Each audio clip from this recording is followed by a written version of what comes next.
بسم اللہ الرحمن الرحیم نحمدہ و نصلی علی رسولہ الکریم اما بعد۔ میرے بھائیو دوستو اور تمام مسلمان حضرات، آج میں آپ کے سامنے مختصر ذی الحجہ کے بارے میں کچھ بیان کرنا چاہتا ہوں، اور آپ کے لیے بہت بڑی آسانی ہو جائے گی اگر غور سے سنیں تو۔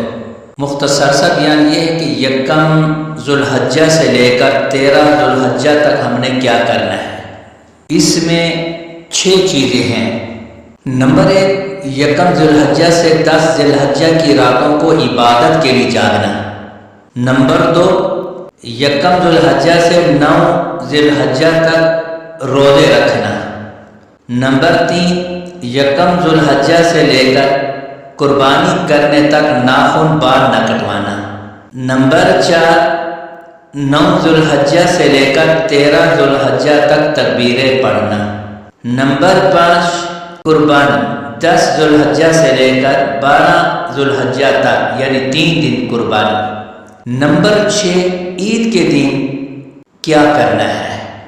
مختصر سا بیان یہ ہے، سب سے پہلے یکم ذی الحجہ سے 10 ذی الحجہ کی راتوں کو عبادت کے لیے جاگنا۔ یہ راتیں بڑی فضیلت والی راتیں ہیں، جس کے بارے میں اللہ تعالیٰ نے بھی قسم اٹھائی ہے، والفجر ولیال عشر، 10 راتوں کی قسم۔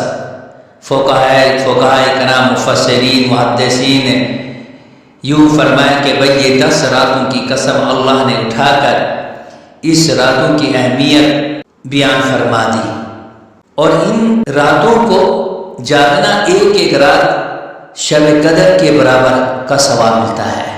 تو اس رات میں عبادت کی خاطر جاگنا ہے۔ خالی جاگنا عبادت نہیں، ویسے تو چوکیدار بھی جاگتا ہے، بیمار آدمی ہے نیند نہیں آتی وہ بھی جاگتا ہے، چور ڈاکو بھی جاگتے ہیں، ہاں بھائی، تو عبادت کی خاطر جاگنا۔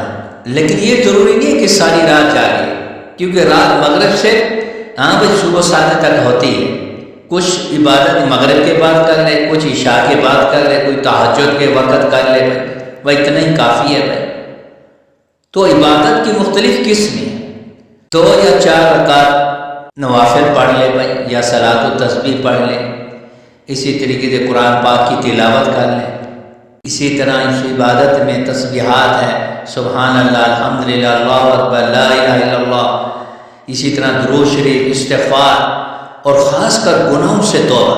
یہ یاد رکھیں، گناہوں سے توبہ کریں، یہ بہت ضروری ہے ہر حال میں، اور یہ نفل عبادت۔ ان راتوں میں جاگنا نفل کے لیے جاگو گے تو اچھی بات ہے، اگر نہیں جاگو گے کوئی گناہ نہیں ہے، لیکن ثواب اس کا زیادہ ہے۔ تو میری ایک رائے ہے کہ ان راتوں میں نفل عبادت سے بہتر یہی ہے کہ جو ہماری زندگی میں جوانی سے لے کر آج تک جتنے نمازیں ہمارے قضا ہو گئی ہیں ان کو ادا کرو، یہ بہت ضروری ہے، یہ معاف نہیں ہوں گے۔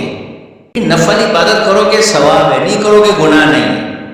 لیکن جو 5 فرائض اور 6 وتر ہیں، ان کی قضا ہر حال میں ضروری ہے۔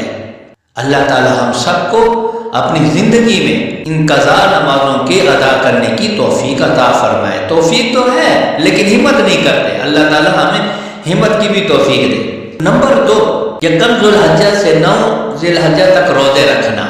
اس کی بھی بہت بڑی فضیلت ہے۔ ایک روزہ ایک سال کے برابر گناہوں کی معافی کا وعدہ ہے، اور 9 ذی الحجہ کا روزہ یعنی یوم العرفہ کا 2 سالوں کے گناہوں کی معافی کا وعدہ ہے۔ ان میں سے پہلے 8 روزے مستحب ہیں، اور 9واں روزہ ہے وہ سنت ہے۔ یہ روزے رکھو گے تو ثواب ہے، نہیں رکھو گے کوئی گناہ نہیں ہے۔ لیکن اس سے بہتر یہ ہے، میں آپ کو رائے دیتا ہوں کہ بھائی جو ہماری زندگی میں روزے رہ گئے ہیں مہینے رمضان کے، جوانی سے لے کر آج تک، ان کی قضا ادا کرنا وہ ضروری ہے۔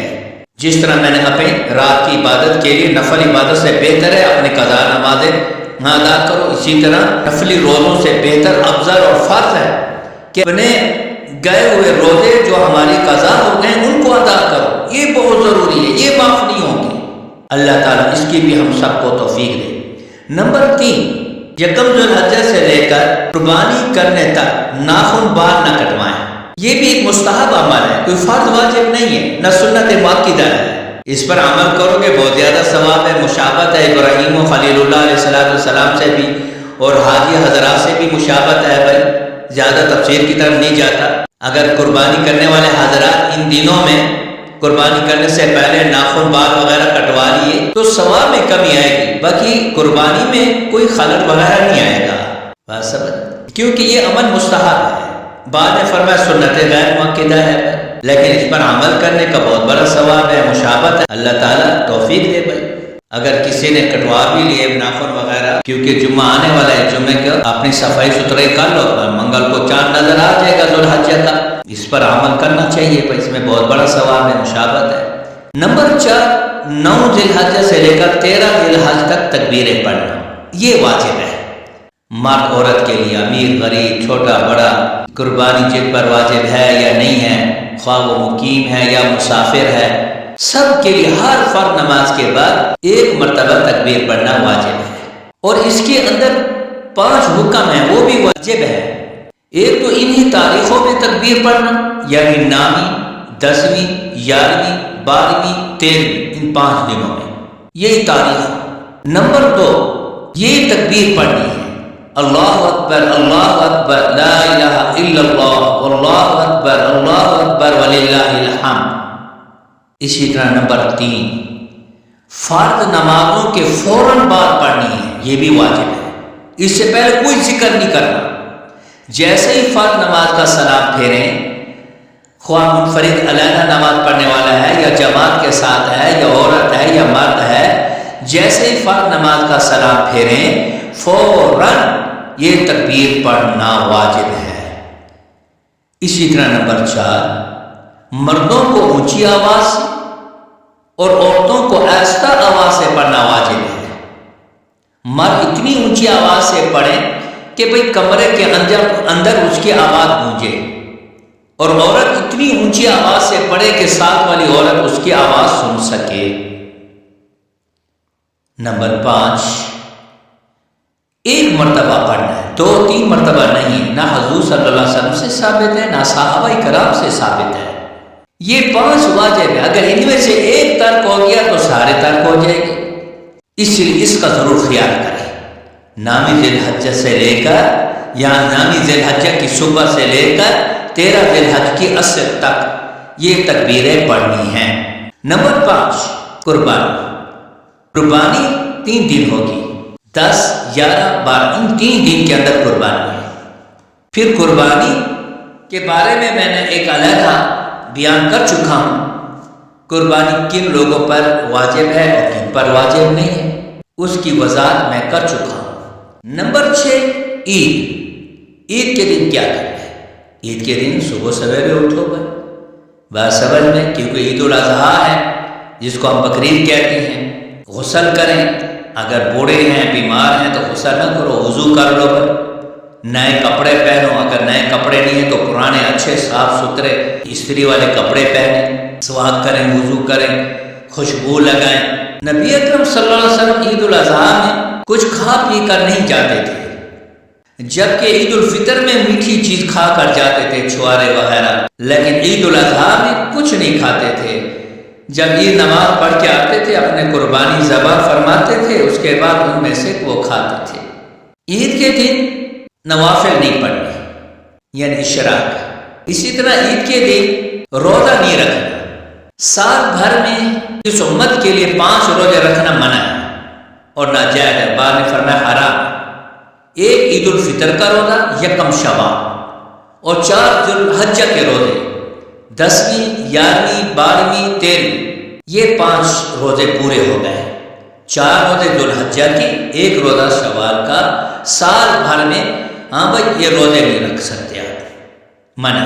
تو عید کے دن روزہ نہیں رکھو گے.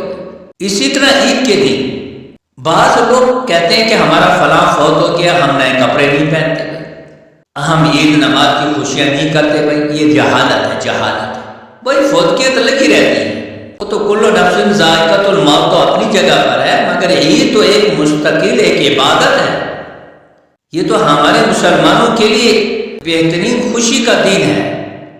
لِكُلِّ قَوْمٍ عِيدٌ وَهَذَا عِيدُنَا، یعنی عید الفطر و عید الاضحیٰ، او کما قال علیہ الصلوۃ والسلام. جس کا کوئی فوت ہو بھی کیا ہو تو اس کو بھی چاہیے کہ اچھے اور نئے کپڑے پہنے اور اپنا عید کا دن اپنائے۔ ہاں اگر کوئی عدت والی ہے، بیوہ ہے، اس کے لیے منع ہے، اس کا ایک علیحدہ مسائل ہے، علماء کرام سے رجوع فرمائیں بھائی اپنے علاقے کے۔ تو نبی صلی اللہ علیہ وسلم جب عید الاضحیٰ کے لیے جاتے تھے تکبیریں پڑھتے ہوئے جاتے تھے، اللہ اکبر لا الہ الا اللہ، اللہ اکبر وللہ الحمد، جاتے وقت بھی اور آتے وقت بھی۔ پھر عید نماز کے بعد حضور صلی اللہ علیہ وسلم خطبے کے بعد مبارک دیتے تھے، عید مبارک، بس۔ باقی جو ہمارا ہر علاقے کا اپنا رواج ہے، گلے ملتا ہے، کوئی سینے ملتا ہے، ایک رواج ہے، اس کو سنت مستقل نہ سمجھو، اصل جو ہے بس عید مبارک ہے، اللہ مبارک کرے بس۔ اور آج کل تو ہم تو ہر جمعے کو مبارک دے رہے ہوتے ہیں، یہ جائز نہیں بھائی۔ جو چیزیں احادیث رسول اللہ سے ثابت ہیں، اتباع رسول سے، اسی پر عمل کرو، کیونکہ ہم اہل سنت و جماعت ہیں۔ اہل سنت سے مراد محمد رسول اللہ ہیں، جماعت سے مراد صحابہ کرام ہیں۔ ہم نے ان کے اندر ہی جو دین کو دیکھنا ہے، سمجھنا ہے اور اس پر عمل کرنا ہے۔ تو عید نماز پڑھنے کے بعد اپنے گھر میں آ کر قربانی کریں، خود ہی کریں۔ اگر خود نہیں کر سکتے، ہاں بھائی کسی اچھے اور نیک آدمی سے قربانی کریں۔